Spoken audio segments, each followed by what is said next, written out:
Hey guys, welcome back to the channel DZ Can Toys, where I do reviews and share my thoughts on some of my favorite toy releases. Today we have another new review to look at, and it is the S.H.Figuarts event exclusive color edition of Son Goku Ultra Instinct Sign Edition. Now let's take a quick 360 view of the box and get the figure unboxed.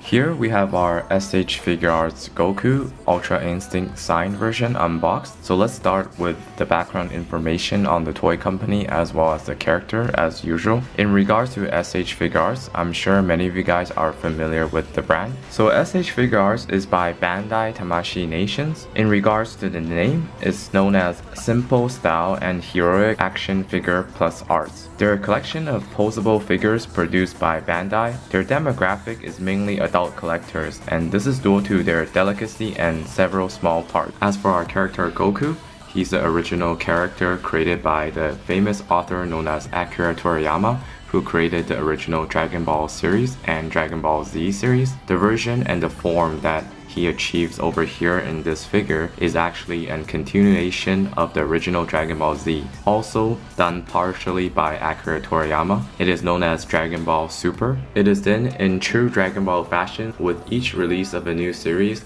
we have more forms and transformations that Goku will go through, which is more powerful than the ones before. The one that we see in front of us is known as Ultra Instinct Sign, or Migate no Goki Kizashi. It is basically an incomplete transformation used by Goku during the Universal Survival Saga in Dragon Ball Super. When completed, the transformation will take on an even powerful form known as fully Ultra Instinct Mastered. So when Goku enters this state, his hair is slightly spikier and more solid, with silver highlights and oftentimes having loose strands. Also, his eyes takes on a more stern defined shape, sporting silver colored irises and visible pupils. This is similar to Super Saiyan 3 and Super Saiyan God. He also gains a complex silver, purple and blue aurora consisting of rippling fire-like energy, complete with sparkling particles that travel upwards, much like the Super Saiyan God form before it. Unlike other forms though, even when not powering up, Goku is still surrounded by an aura, a blue and very thin one that outlines his whole body. So overall, this transformation is actually one of my personal favorites in the Dragon Ball Super series. Now let's move on to the paintwork as well as the sculpt work of this figure. In terms of the paintwork and the sculpt work, overall for this figure is quite decent. Let's begin talking about the sculpt work first though. In regard to the sculpting of this figure, this body I believe is a reissue or a reuse of the recent release that we got this year of Ultra Instinct Mastered S.H.Figuarts Goku. But there is a big difference though. The big difference is that in this version of Ultra Instinct Sign Goku, for the upper body we actually have him wearing the blue shirt instead of the fully exposed one on the Ultra Instinct Mastered version. Here's a closer look at the major difference of this figure, which is the shirt. The shirt is in this deep dark blue color, similar to his handbands as well as his belts and of course his shoes as well. I like the details that they put on this shirt. We have a hole over here on the chest area, and this is nicely represented in the anime. Also, we have these scruff marks all over the shirt to make the shirt seem like it's been through battle. Of course, it extends all the way to the shoulders. Usual Gokus that we get in the S.H.Figuarts format, we will have shoulder pads. So for this one, we have the sleeve version of the blue shirt over here. So overall, this is a really nice touch because I believe this is the first time that we've got a Goku with the blue shirt on. Now let's check out the back of the shirt as well while we're at it. So similarly to the front, we also have these scruff marks to increase the details of the shirt. In terms of the head sculpt, correct me if I'm wrong guys, but I believe there is no differences in terms of the sculpt compared to this one and the fully mastered Ultra Instinct version of Goku in the S.H.Figuarts form. As for the lower body, I believe the sculpt work is also exactly the same as the Ultra Instinct fully mastered release that we got earlier this year. So we have the nice rips on one side of the leg around the knees, which exposes the inside of the legs. Also on the other leg, we have the rip on the thighs, which also shows exposure of the inner legs. Finally, on the back side, we have one side which we have an exposed look of the inner legs as well. Moving on to the paintwork, first let's take a look at the headpiece. So for the hair, initially I thought it was just a repaint of the Ultra Instinct version in black paint, but looking closer, it's actually not a pure black in my opinion. I'm not sure how well this shows for you guys on the camera, but this black is actually like a lighter metallic black in my opinion. And looking closely at it, there seems to be the same type of shiny particle paint used on the Ultra Instinct Master version of the release that we got earlier this year. Except on this one is less noticeable, you have to look at it closely, but I do see some metallic flakes when I look closer at the figure. Again, I'm not sure how well it shows on camera, but in real life, there is a little hint of sparkle inside the black hair. In terms of the paintwork on the face, initially I thought there wouldn't be too much differences compared to the Ultra Instinct version, fully mastered, release that we got this year earlier, but there are some differences. First of all, for the brows, we can see over here on this figure, it's black, which makes sense. On the fully mastered version, it's actually silver, and if you guys look closely at the details of the pupils, we have some extra flare on this version, as well as the lines under the eyes. They're a bit zigzaggy. It's kind of hard to tell again on camera, but I'll show you guys a comparison. Here we can see the major differences in terms of the face paint work is, of course, the brows is in full silver over here on the mastered version. As I mentioned earlier, the lines under the eyes for this one is more straight compared to the sign version, which is a bit zigzaggy. And also the eye paint is a tiny bit different. Here's the side-to-side comparison, with the right one being the Ultra Instinct Mastered and the left one being the Ultra Instinct Sign. Another interesting fact I discovered about the paintwork of this figure over here once I took off the faceplate is, if you guys can see the connection of the neck peg to the hair sculpt, it's actually clear over here in the middle. That's why we can see the peg although it's attached to the hairpiece. This means that the whole plastic piece used for the hair sculpt is actually originally some kind of clear dark plastic. Maybe that would explain why I said earlier that the paint of the hair is not exactly a solid black. As for the paintwork of the lower body, the same orange and dark blue used for the lower body part of Ultra Instinct Sign Goku can be seen used originally on the master version of Ultra Instinct Goku, so there's not much changes over here. One detail I guess I want to mention again that I forgot is for the Ultra Instinct Master version, because the shirt is exposed and broken, we do have some leftover piece here in the middle, and this is done in a lighter blue. And this light blue is non-existent on any part of the Ultra Instinct Sign Goku's paintwork.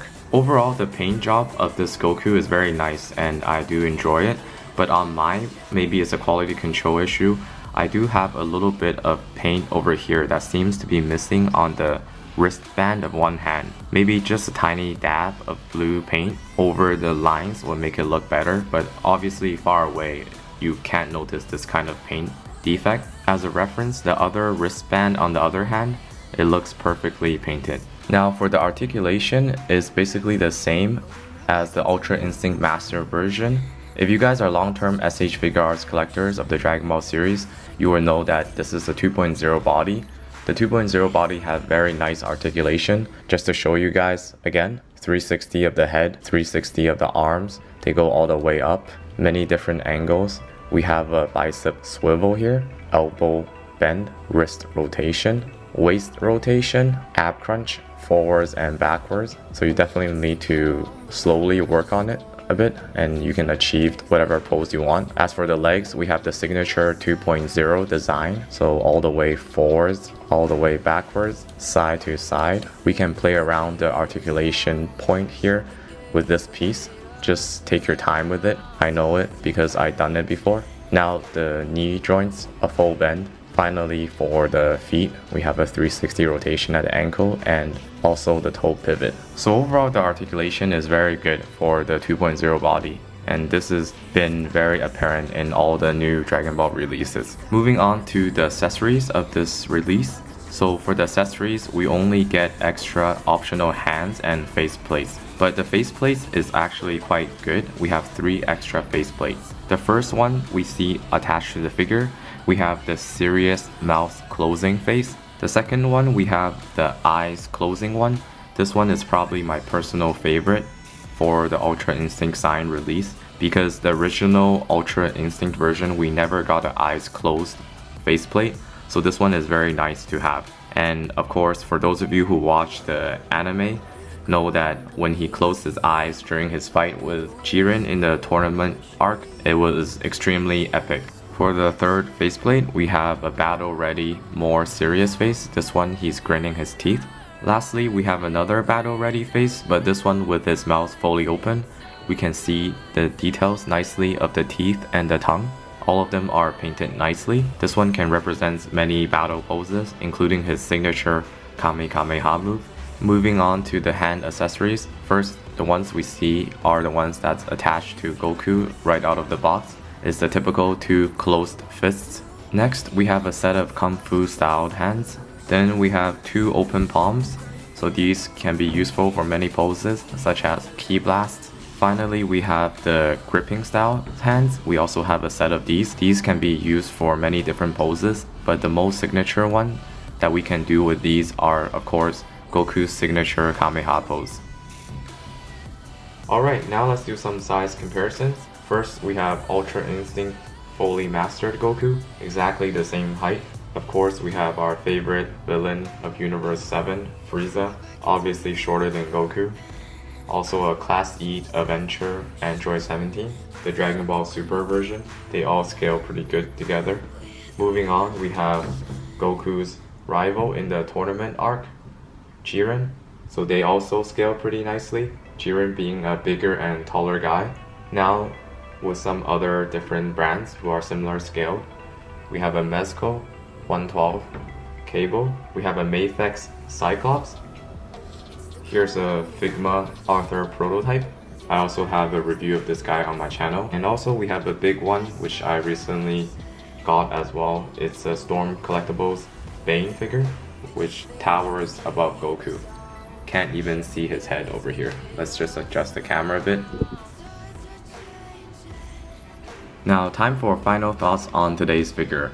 Overall, the Son Goku Ultra Instinct Sign version, event exclusive, I have to say it is a very nice figure. I really enjoyed the paint job, especially on the hair. It's not just a solid black. We have some metallic, and as I mentioned in the review, the hair seems to be painted on a clear piece. The other part I really enjoyed for this figure is, of course, the different face sculpt, especially the one with the closed eyes. And even the open eyes ones, they look very nice, especially the flare of the signature Ultra Instinct eyes. As for the paintwork, overall it is decent, but on mine there is a minor quality control on the left side of the hand of the wristband. There seems to be a tiny dab of paint missing, but that's only noticeable if you look closely. As for the articulation, there's not much to say there. It's really nice in terms of articulation, and that's due to the 2.0 body that we've become so used to for the S.H.Figuarts Dragon Ball series. Another issue that I want to mention about this figure is not about the figure itself, but rather about the release.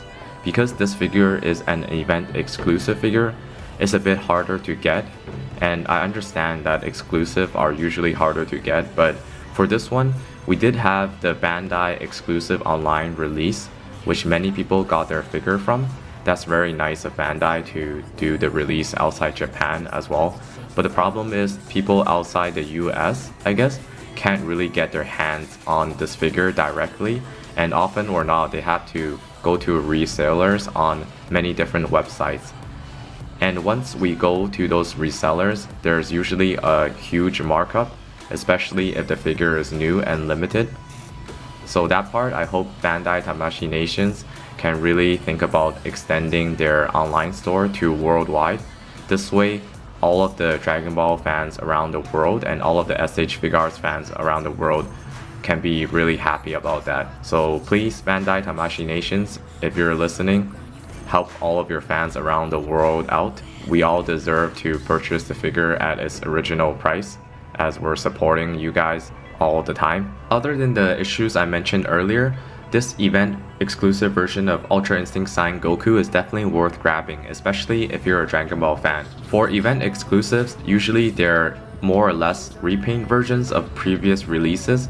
For this Ultra Instinct signed Goku is no different, except they went a bit further and beyond, cough cough, Dragon Ball Super Saiyan 3 reference. What they did was they resculpted the whole upper body. This means that instead of the fully exposed version we got in the Mastered Ultra Instinct version, we actually have a version of Goku that's wearing his blue t-shirt. This is very nice because we can actually swap the head for a Super Saiyan Blue Goku to recreate the Dragon Ball Super movie Broly version of Goku. I really do hope in the future we have other releases with Goku wearing the blue t-shirt inside. Anyways, there goes the end of the review for today. I hope you guys enjoyed it. Of course, please support the channel if you like the video by subscribing and liking the video. Remember to stay young at heart, my friends, and we're out.